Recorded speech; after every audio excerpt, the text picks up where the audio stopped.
ॐ तद्विष्णोः परमं पदं सदा पश्यन्ति सूरयः दिवीव चक्षुराततम्। प्रिय जिज्ञासुजनों, पिछले क्लास में हमने जाना कि आत्मा से परमात्मा का मिलन ही सबसे बड़ा योग है और वही सबसे बड़ा आनंद है। इस आनंद को प्राप्त करने के लिए हमें जो परमात्मा के प्रति जो ध्यान है पंच महायज्ञ की विधि के करना चाहिए। आज इस क्लास में हम देखेंगे परमात्मा के क्या क्या नाम हैं, मुख्य नाम हैं जिसके द्वारा वेद उसे संबोधित करते हैं, ताकि जब वेद मंत्र आप पढ़ेंगे तो आपको कोई कन्फ्यूजन नहीं होगा। परमात्मा का मूल नाम एक ही है जिसको हम ओम कहते हैं। ओम इति एतद अक्षरम इदम सर्वम तस्यो व्याख्यानम। केवल ओम एक अक्षर है जो परमात्मा का वाचक है। बाकी जितने नाम हम बताने जा रहे हैं कुछ ही बता पाएंगे, उसके तो अनंत नाम हैं, लेकिन कुछ मुख्य नाम जो बार बार वेदों में आता है उनका हम चर्चा करेंगे आज। तो वो सभी उनके गुण परक नाम हैं। परमात्मा के वो सभी गुण परक नाम हैं। हम बाद के क्लासेस में यह भी बताएंगे कि गुण परक नाम क्या हैं और निर्गुण नाम भी क्या हैं। परमात्मा निर्गुण लेवल पर भी जाता है, सगुण लेवल पर भी जाता है, तो उसके गुण परक नाम की हम थोड़ा चर्चा करेंगे यार। तो ये मंत्र कहता है कि ओम इति एतद अक्षरम इदम सर्वम तस्यो व्याख्यानम। केवल परमात्मा का नाम ओम है, उसके अलावा और दूसरा कोई मुख्य नाम नहीं है। बाकी जितने नाम है उसी की व्याख्या है, सर्वम तस्यो व्याख्यानम। तो बाकी सभी उसी की व्याख्या है केवल। भूतम भवत भविष्यत इति सर्वम ओंकार एव। जो हो गया है, जो हो रहा है, जो होने वाला है। भूतम जो हो गया है, भवत जो हो रहा है, भविष्यत जो होगा, सभी भूतम भवत भविष्यम इति सर्वम ओंकार है। वो सभी भी ओंकार ही है, वो सभी ओंकार स्वरूप ही है। यच्च अन्य त्रिकालत, जो तीनों कालों के परे है। यच्च अन्य त्रिकालातीतम, जो तीनों कालों से परे है, वो भी ओंकार ही है। तो परमात्मा का मुख्य नाम ओम है। वेदों में कहीं पर उसको ख से भी डिनोट किया गया है, क से भी किया, जैसे ओम खम ब्रह्म। ये यजुर्वेद के 40वें अध्याय का 17वें मंत्र में आता है। तो उसको ख, ओम खम ब्रह्म। खम का मतलब है वो आकाशवत व्याप्त है। जैसे आकाश बहुत बड़ा है, व्याप्त है, वैसे ही वो भी एक गुणात्मक नाम ही है, गुणपरक नाम ही है। तो सर्वत्र व्याप्त है, आकाशवत व्याप्त है, तो उसको ख भी कहते हैं। उसका नाम क है। कस्मै देवाय हविषा विधेम। जब हम इस क्लास पर आएंगे तो वो क नाम की भी डिटेल में बात करेंगे। उसके अलावा बहुत से और नाम हैं। एक ऋग्वेद का मंत्र है, पहले मंडल के सूक्त नंबर 164, मंत्र नंबर 46 है। इंद्रम वरुणम, इंद्रम मित्रम वरुणम अग्निम आहुवतो दिव्य ससुपर्णो गरुत्मान। एकम सद विप्रा बहुधा वदन्ति अग्निम यमम मातरिस्वान आहु। एकम सत, एक ही सत है, वह ओम है। लेकिन विप्रा, विद्वान लोग, विद्वज्जन उसे बहुधा, बहुत से नामों से जानते हैं। जैसे इंद्र, इंद्र का मतलब वह सर्व ऐश्वर्यशाली है। हमने बताया ना, ये बाकी सभी नाम उसके गुण परक नाम है। तो वह सर्व ऐश्वर्यशाली है तो उसको इंद्र कहते हैं। वो सबका हितकारी है तो उसको मित्रम मित्र कहते हैं। वह सब सर्वश्रेष्ठ है तो उसको राइट वरुण भी कहते हैं। उसको सबके लिए तेजोमय है, ज्ञानमय है तो उसको अग्नि भी कहते हैं। उसको मातरिश्वा भी कहते हैं, वायु की तरह से व्याप्त है तो उसको मातरिश्वा भी कहते हैं। उसी को यम कहते हैं क्योंकि संसार का वही नियंता है, तो उस नियंता रहने के नाते उसको यम भी कहते हैं। तो इस तरह से बहुत से नाम हैं। मैं सभी नामों जो जो जो बताया गया है वेदों में, आज उस पर नहीं जा रहा हूँ। मैं केवल ये बताना चाह रहा हूँ कि ये सभी मुख्य नाम हैं। और भी बहुत से नाम हैं।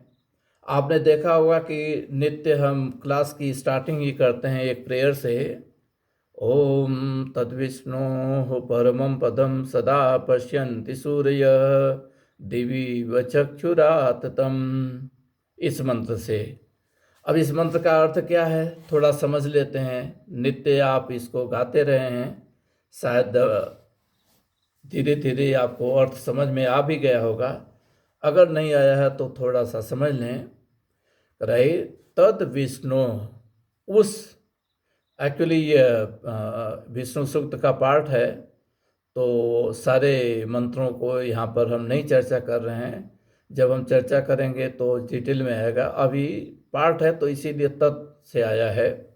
उस राइट विष्णु का, उसका नाम विष्णु, विष्णु मतलब वह सर्वव्यापी है।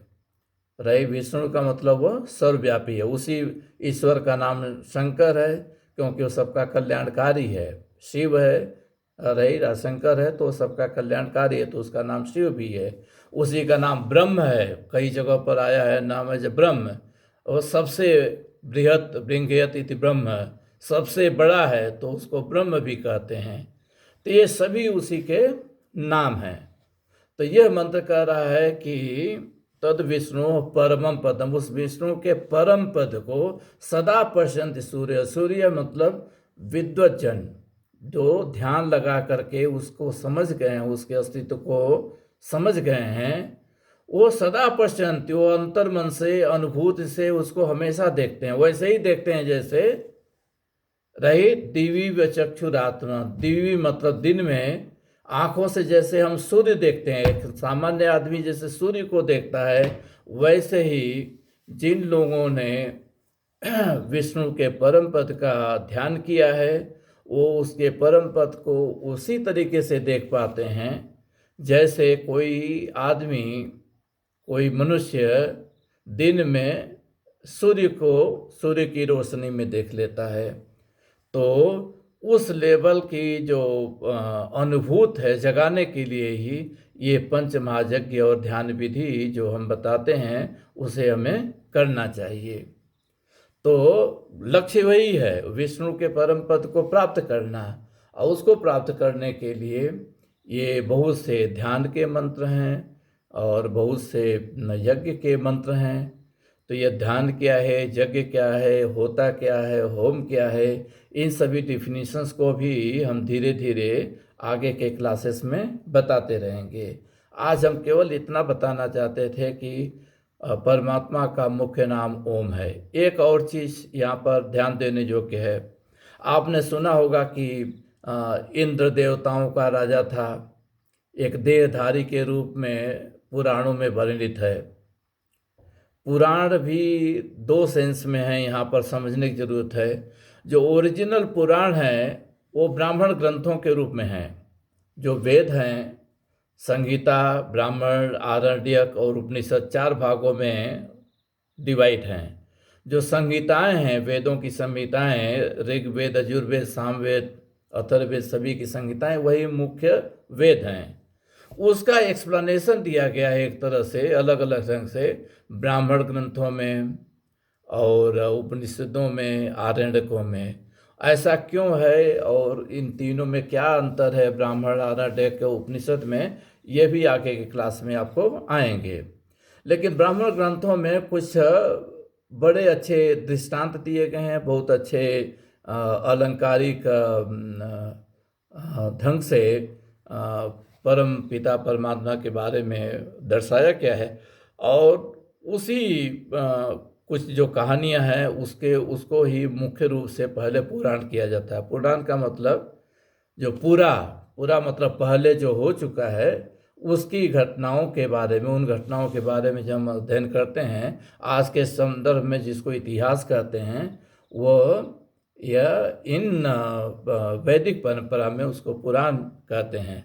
लेकिन महाभारत काल के बाद बहुत से पुराण बाद में लिखे गए, और ये कहा जाता है कि सारे पुराणों को 18 पुराणों को व्यासदेव ने लिखा है। लेकिन वो पुराणों में ही एक दूसरे को इतना काफ़ी डिफरेंसेस हैं, एक दूसरे से भेद हैं कि वो विश्वास करने योग्य नहीं है। उसमें बहुत सी भ्रांतियां फैलाई गई हैं उन्हीं के द्वारा। तो आप यहाँ पर समझ लो कि इंद्र का मतलब, हम जो गुण परक नाम भगवान के हैं वो बहुत से गुण परक नाम वही उसके एक दिव्यता को दर्शाते हैं, तो उनको देव भी कहते हैं। उन्हीं को तो इंद्र वरुण मित्र ये सभी देवता भी हैं। देवता हैं क्योंकि यह एक गुण को, परमात्मा के एक स्पेसिफिक गुण को बताते हैं। लेकिन इसका मतलब ये कतई ये नहीं है कि इंद्र का मतलब वो जिस देहधारी इंद्र की बात करते हैं और कहते हैं कि वो देवता भी है। देवता का मतलब ये दिव्य गुणों वाला होता है, लेकिन वहाँ पर ये भी है कि वो देहधारी भी है और दूसरे वो सारे कुकर्म भी करता है। तो इंद्र और अहिल्या की कहानी को बार बार आप जानते ही रहते हैं, रामायण में भी है, बहुत से और कहानियाँ हैं ऐसे। तो वो सभी गपोल गाथाएं हैं। वास्तव में इंद्र वो ईश्वर का ही एक नाम है। इंद्र नाम पड़ा है क्योंकि वो ईश्वर सर्वैश्वर्यशाली है। तो इसमें उस ढंग की कोई दुष्टता नहीं है, न देहधारी होने का कुछ है। ये सभी उसके बस नाम है, दैट्स इट। उससे अलावा उसको कुछ नहीं कर सकते हैं। और वो निराकार नाम है, वो सभी निराकार नाम है, लेकिन सगुण है। कुछ गुण को व्यक्त करते हैं तो इसलिए वो सगुण नाम है। बहुत से निराकार नाम भी हैं, निर्गुण नाम भी हैं, तो वो हम बाद में चर्चा करेंगे। तो अभी से ध्यान में आप लोग रखेंगे कि जिस ढंग की देवताओं की पृष्ठभूमि हमें बताई गई है इन पुराणों के माध्यम से, और बहुत से कॉन्फ्लिक्टिंग और बहुत से दुष्ट चरित्र भी दिखाए गए हैं, वो सभी गपोल गाथाएं हैं। उनको विश्वास करने लायक तो हैं ही नहीं, लेकिन हम लोग जो हैं थोड़ा सब चीज़ों को केवल सेंटिमेंटल होकर के देखते हैं, कभी उसको तार्किक नज़र से देखने नहीं जाते हैं कि ये पॉसिबल है कि नहीं, ये कहानी कितना विरोधाभासी है एक दूसरे पुराणों में ही। तो वही कहानी एक पुराण में अलग ढंग से की है, दूसरे में अलग ढंग से लिखी गई है। इसका मतलब है कि वो राइट व्यासदेव की क्या लिखी हुई हो सकती है। अगर ये सेम लेखक लिखेगा तो विरोधाभासी चीज़ें लिखेगा नहीं। और उसमें भी दिखाएगा शिव पुराण में शिव जी बने हैं, विष्णु पुराण में विष्णु बने हैं, कोई देवी पुराण है उसमें कोई देवी हैं बड़ी हैं, और शिव और विष्णु उसकी सेवक हैं। ऐसे ऐसे चीज़ें दिखाई जाती हैं। तो सभी कॉन्फ्लिक्टिंग हैं, विरोधाभासी हैं। उन पर न जा कर के जो वेदों में वास्तविक अर्थ बताया गया, इसका ये नहीं मतलब कि पुराणों में कुछ अच्छी बातें नहीं बताई गई हैं, बहुत सी अच्छी बातें भी हैं। लेकिन जो बातें वेद विरुद्ध हैं उन्हें हमें निकालना है, हटाना है। और जो चीज़ें वेद सम्मत हैं, सही हैं, उनको हमें अपने जीवन में अपनाना है। तो इस तरह से हमने देखा परमपिता परमात्मा के क्या क्या और मुख्य नाम हैं और क्यों ये नाम हैं। आगे के क्लासेस में हम देखेंगे मंत्रों को और उनके अर्थों को। ओम तत्सत।